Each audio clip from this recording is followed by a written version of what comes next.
बिस्मिल्लाहिर्रहमानिर्रहीम। अस्सलामु अलैकुम। मैं अपने तमाम दोस्तों को मेरे चैनल सिसली न्यूज़ पर खुश आमदीद कहता हूँ। आज एमरेट्स एयरलाइन के हवाले से एक अहम खबर आपसे शेयर करनी है।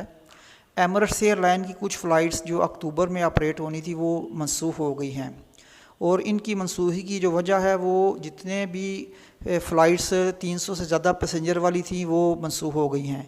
अभी इस वक्त सिर्फ एक ही फ़्लाइट ऑपरेशनल है जो EK857 है।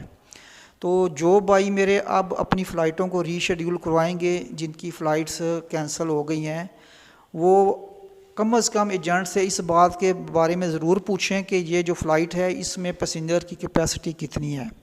अगर तो इसकी कैपेसिटी 300 से ज़्यादा है तो उसमें अपनी टिकट ना रीशेड्यूल कराएं और उसको कहें कि भाई मेरी जो फ़्लाइट है वो जो 180 वाली फ़्लाइट है EK857 उसमें आप अपनी रीशेड्यूलिंग करवाएं। मेरी खुद फ़्लाइट 5 अक्टूबर की कन्फर्म थी दुबई से कुवैत के लिए, और कल मेरी फ़्लाइट थी पाकिस्तान से दुबई के लिए, और आज मेरा PCR टेस्ट भी आ गया था नेगेटिव। तो अब मुझे 3 अक्टूबर की फ़्लाइट मिली है इस्लामाबाद से, और आगे जो दुबई से कुवैत की फ़्लाइट है वो 21 अक्टूबर की मिली है। तो आप अंदाज़ा लगा लें कि एक बार अगर आपकी फ़्लाइट मिस हो गई तो आप कितना लेट होंगे। तो बस ये छोटी सी एक ख़बर मैंने अपने भाइयों के लिए अपलोड करनी थी, और इसका मकसद भी यही था कि जो भाई अभी फ्यूचर में एमरेट्स एयरलाइन की भी फ़्लाइट्स वगैरह टिकटिंग वगैरह लेंगे तो कम अज़ कम इस बात का ध्यान रखें।